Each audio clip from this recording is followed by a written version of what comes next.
नमस्कार, आप देख रहे हैं न्यूज स्टूडियो उत्तराखंड और आपके साथ मैं हूं प्रदीप तरमुला। तहसील पौड़ी के ग्राम सभा डुंगरी में 2 युवकों की गदेरे में डूबने से मौत हो गई है। वहीं पौड़ी विधायक राजकुमार पौड़ी ने घटना में दुख जताया है। दुखद समाचार सुनने को मिला और 2 जवान बच्चे जो है मौत के मुंह में समा गए हैं। तो बहुत दुखद घटना हुई है इस क्षेत्र में। और जो हमारे पहाड़ी क्षेत्रों में जो गाढ़ गदेरे वाले क्षेत्र हैं और बरसात में तो पानी बहुत अधिक रहता है इन क्षेत्रों में, तो मैं ये समझता हूँ कि शासन प्रशासन को जो है इसमें थोड़ा संज्ञान लेना चाहिए कि यहाँ ऐसे क्षेत्र जहाँ पर जो खतरनाक क्षेत्र हैं इनको प्रतिबंधित करना चाहिए। क्षेत्र में जिला पंचायत सदस्य, बीबीसी व ग्राम पंचायत प्रधान पद के लिए चुनावी मैदान में उतरने वाले सभी दावेदार अपनी अपनी राजनीतिक जमीन मजबूत करने के लिए एड़ी चोटी का जोर लगा रहे हैं। ग्राम पंचायत प्रधान पद के लिए रोहाल की गांव से समाज सेवी संजय ने भी ताल ठोक दिया है। संजय अपनी चुनावी तैयारियों में जुट गए हैं। ग्राम रोहाल के दयालपुर के अंदर सबसे ज़्यादा परेशानी है पानी की निकासी की। जब भी बरसात होती है नाले खाले भर कर चल देते हैं तो हमारे गांव के बीच में ही इतना बड़ा पानी की जल भराव की स्थिति बन जाती है कि वहां से निकासी नहीं हो पाती। तो सबसे ज़्यादा पानी की निकासी के लिए मेरा मेन मुद्दा है, क्योंकि यहाँ पर हमने सड़क बनवा दे, कुछ भी बनवा दे, सड़क पर कितनी भी क्वालिटी के साथ बिछा दे उसको फिर पानी फिरता रहता है, क्योंकि यहाँ पर सबसे ज़्यादा पानी की समस्या है निकासी की। सबसे पहले लक्ष्य मेरा यही होगा कि पानी की निकासी की जाए। गांव डूबने कगार पर है। जब भी बरसात होती है और पानी इतना भर जाता है कि वहाँ पर चलना फिरना भारी हो जाता है। शिक्षा अच्छी तरीके से हमारे प्राइमरी स्कूल है, एक 8वीं का स्कूल है, बहुत अच्छा स्कूल चल रहा है, लेकिन उसमें भी हम बढ़ावा देंगे।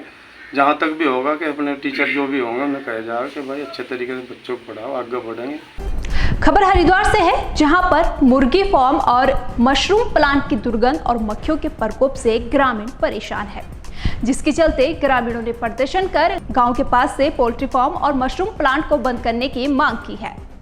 मेरा नाम विपिन सैनी है। कौन सा गांव है ये? बनवाला गांव है जी। क्या समस्या है यहाँ? समस्या यहाँ के गांव वालों की ये है, गांव के समीप ही एक तो मशरूम प्लांट खुल गया है और गांव के पास में लगभग 6-7 मुर्गी फार्म है। उन मुर्गी फार्म की वजह से गांव में इतनी ये मक्खी फैली हुई है कि गांव में कोई भी बीमारी फैलने की आशंका है और बीमार हो भी रहे हैं। और स्मेल इतनी ज्यादा है, लोग बाग घर में अपना खाना भी नहीं खा पा रहे हैं। और ये जो मशरूम प्लांट है इसकी वजह से भी गांव में बहुत ज्यादा बदबू है। और गांव वालों के द्वारा इन्हें चेतावनी भी दी गई, इन्हें समझा भी गया कि भाई इन्हें कोई उपाय कर लो। तो इन्होंने जो है ये कहा कि आप जो हम बंद नहीं करते, आपसे जो होता है कर लो। एक प्रार्थना पत्र हमारे द्वारा पूर्व में भी प्रार्थना पत्र दिए गए प्रशासन को, परंतु प्रशासन ने भी कोई कार्रवाई नहीं की। लोग बाग ज्यादा परेशान है, इसलिए लोग बाग आज यहाँ पे इकट्ठा हुए हैं। इन्हें समझाने के लिए भी आए थे, परंतु ये समझने के लिए तैयार नहीं है। अब अंत में आपकी क्या इच्छा है, क्या मांग? हमारी इच्छा यह है कि ये जो मुर्गी फार्म है और ये मशरूम प्लांट है ये यहाँ से बंद होगा। अगर बंद नहीं होते तो क्या होगा? हम प्रदर्शन करेंगे। गर्मी का पारा आसमान छू रहा है। वहीं जिला पंचायत सदस्य पद के लिए चुनाव लड़ने वाले लोग गांवों में घूम घूम कर अपनी चुनावी जमीन मजबूत करने में जुट गए हैं और अपने हक में वोट मांग रहे हैं। ग्राम चोल्ली शहाबुद्दीन से चुनावी मैदान में जिला पंचायत सदस्य पद के लिए मोहम्मद शहजाद ने ताल ठोक दी है। उन्होंने कहा, मुझे गाँव व क्षेत्र वासियों का सहयोग मिला तो मैं गाँव में विकास की नदियां बहा दूंगा। मैं अपने गाँव व क्षेत्र की जनता के लिए हर वक्त खड़ा रहूँ। मैं जिला पंचायत के लिए उम्मीदवारी के लिए मुद्दे क्या रहेंगे आपके? मुद्दे मैंने पहले जो जिला पंचायत मेंबर बने उन्होंने कई बार क्षेत्र की समस्याओं को अवगत कराया। ग्राम पंचायत में इतना बजट नहीं आ रहा, जो पानी की सबसे अहम समस्या है क्षेत्र में, नाली वगैरह, ये बजट आज तक न तो जिले से करा सके। मैं चाहता हूँ मैं अगर इस क्षेत्र का मेंबर बना तो पानी की समस्या को पहला नंबर रखूंगा। बाहरी लोगों के सत्यापन पर उत्तराखंड पुलिस सख्त है। उत्तराखंड में बाहरी राज्यों से आए लोगों को अब अनिवार्य रूप से सत्यापन कराना होगा।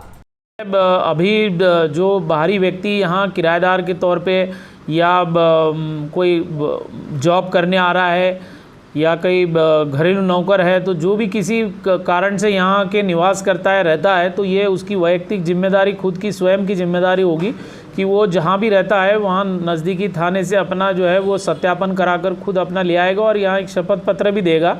उत्तराखंड पुलिस धारा जो है 82-82-3 के तहत कि जो है उसके ऊपर जो है कोई गुनाह वहाँ पे नहीं है और जो है वो जो जानकारी दे रहा है ये सही जानकारी है, तो ये अपना जहाँ वो काम कर रहा है उसके पुलिस स्टेशन में जाकर स्वयं ये जमा करेगा, अन्यथा उसके ऊपर जो है वो 83 के अंतर्गत जो पुलिस एक्ट के अंतर्गत जो है उसके ऊपर कार्रवाई की जाएगी। रुद्रसेना के तत्वाधान में दर्जनों युवाओं ने ब्राइट एंजल स्कूल के संस्थापक कादिर हुसैन का पुतला दहन किया और कहा कि स्कूल के अंदर जिहाद नहीं चलेगा। पौड़ी कलेक्ट्रेट में ठेकेदारों ने रॉयल्टी के लिए जारी नए शासनादेश का विरोध किया है। इस संबंध में विधायक लेंसडॉन महंत दलीप को ज्ञापन भी सौंपा गया है। जो दिया रॉयल्टी के संबंध में जो नया कानून हुआ था और एक रजिस्ट्रेशन के संबंध में जो नया कानून हुआ था, जो रॉयल्टी का कानून थोपा गया है वो ठेकेदारों के लिए विरोधी है।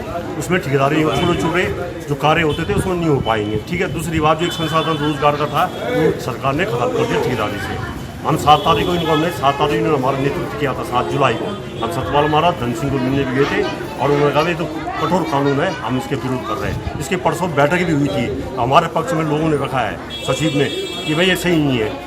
श्रीनगर विधानसभा के अंतर्गत आने वाले ताराकुंड चुनिंदा शिवालयों में अपना स्थान तो रखता है, लेकिन सरकार के अनदेखी के कारण यह शिवालय सावन के महीने में भी सूना पड़ा है। देखिए, सबसे पहले तो मेरा सरकार से निवेदन है, अपील है कि इस मंदिर की जो दशा हो रखी है, बिल्कुल खंडर हो रखा है ये मंदिर। यहाँ की जो व्यवस्था है, सबसे पहले तो यहाँ की जो ये मंदिर की अंदर की व्यवस्था है, यहाँ पे पानी पूनी पूरा टपकता है, पानी छत ऐसी है। वहाँ हमें श्रावण मेला चल रहा है, श्रावण मास चल रहा है और हमें अंदर जब श्रावण में सोमवार के दिन यहाँ पे बहुत भीड़ लगती है, तो हमें बिल्कुल हम अंदर से हमें पानी निकालना पड़ता है। इतनी ऐसी व्यवस्था हो रही है यहाँ पे। यात्रीगण बहुत आते हैं, उनके लिए रहने के लिए व्यवस्था नहीं है। ऐसी है समिति भी डामाडोल स्थिति कर, केवल नाम की समिति बनी हुई है। कोई यहाँ पे कार्य उन्होंने कोई कुछ करवाया नहीं है। मेरे को भी 1 साल हो गया यहाँ पे, अभी तक कोई कार्य नहीं हुआ। अभी वन विभाग के द्वारा यहाँ पे सर्वे करवाया गया, लेकिन देखते हैं कि कब तक वो काम कार्य शुरू करते हैं यहाँ पे।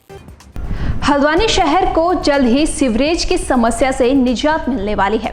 नगर निगम द्वारा 4 लाख से अधिक की आबादी वाले हल्द्वानी शहर के लिए 34 करोड़ की लागत से सीवरेज ट्रीटमेंट प्लांट बनाया जा रहा है। लगभग 34 करोड़ रुपए की लागत से ये एसटीपी बन रहा है। मैं माननीय प्रधानमंत्री नरेंद्र भाई मोदी जी और हमारे माननीय मुख्यमंत्री पुष्कर सिंह धामी जी को भी धन्यवाद देता हूँ कि उनके द्वारा यह प्लांट, सीवर ट्रीटमेंट प्लांट नगर निगम को दिया गया और ये 99% पूर्ण हो चुका है और इसकी सेवाएं जल्दी शहर को मिलेगी, जिससे शहर में प्रदूषण कम होगा, सीवर का ट्रीटमेंट होगा और उसके बाद जो पानी परिष्कृत होकर निकलेगा वो कहीं न कहीं वाटर लेवल को बढ़ाएगा। सहसपुर क्षेत्र के धर्मावाला पुलिस ने 127 ग्राम अवैध चरस के साथ एक युवक को एनडीपीएस एक्ट के तहत गिरफ्तार किया है। वहीं अभियुक्त को न्यायालय में पेश किया जा रहा है और आपराधिक इतिहास की भी जांच की जा रही है। आपको बता दें कि गिरफ्तार करने वाली टीम में रजनीश कुमार सैनी चौकी इंचार्ज और धर्मावाला कांस्टेबल नीरज मौजूद रहे। बाजपुर में एसडीएम राकेश चंद तिवारी ने बाल श्रम पर रोक लगाने को लेकर विभिन्न विभाग के अधिकारियों और व्यापारियों के साथ बैठक की है। इस दौरान एसडीएम राकेश चंद तिवारी ने बाल मजदूरी पर रोक लगाने के लिए अधिकारियों को निर्देश दिए और व्यापारियों से बाल मजदूरी न कराने की बात भी कही। हाँ, बाल श्रम उन्मूलन के लिए बार बार आ रही थी शिकायतें कि बाजपुर के कुछ व्यावसायिक प्रतिष्ठानों में और कुछ खनन क्षेत्रों में बाल श्रम का उपयोग किया जा रहा है। तो इसको दृष्टिगत रखते हुए मैंने जो हमारे लेबर इन्फोर्समेंट ऑफिसर है उनको निर्देशित किया कि इस संबंध में उस त्वरित कार्रवाई करें। तो उनके द्वारा संज्ञान में लाया गया कि सर एक बैठक आहूत कर ली जाए आपकी अध्यक्षता में, उसके पश्चात इसमें कार्रवाई किया जाना उचित होगा। तो उसके दृष्टिगत आज यहाँ व्यापार मंडल, लेबर डिपार्टमेंट, तहसीलदार साहब, ब्लॉक और नगर पालिका के साथ एक संयुक्त बैठक की गई। बैठक में जो चाइल्ड लेबर से संबंधित हमारे एनजीओ हैं वो भी उपस्थित हैं। तो उनको बाल श्रम में जो बच्चों को फंडामेंटल राइट्स मिले हैं, उनके राइट टू एजुकेशन भी है, तो उसके दृष्टिगत जानकारी दी गई। और उसके अलावा ये कहा गया कि कहीं भी यदि बाल श्रम पाया जाता है तो उनके विरुद्ध जो है संबंधित व्यावसायिक प्रतिष्ठान के विरुद्ध सख्त से सख्त कार्रवाई की जाएगी, जिसमें सजा एवं अर्थदंड दोनों का प्रोविज़न है। तो अभी अवेयरनेस के लिए हमने व्यापार मंडल वगैरह को 1 सप्ताह का टाइम दिया है और मंडे से इसमें अभियान चलाया जाएगा और भाजपुर को कोशिश की जाएगी कि बाल श्रम से पूरी तरह से उन्मूलित किया जाए। फिलहाल खास खबरों में इतना ही। बने रहिए न्यूज़ स्टूडियो उत्तराखंड के साथ। नमस्कार।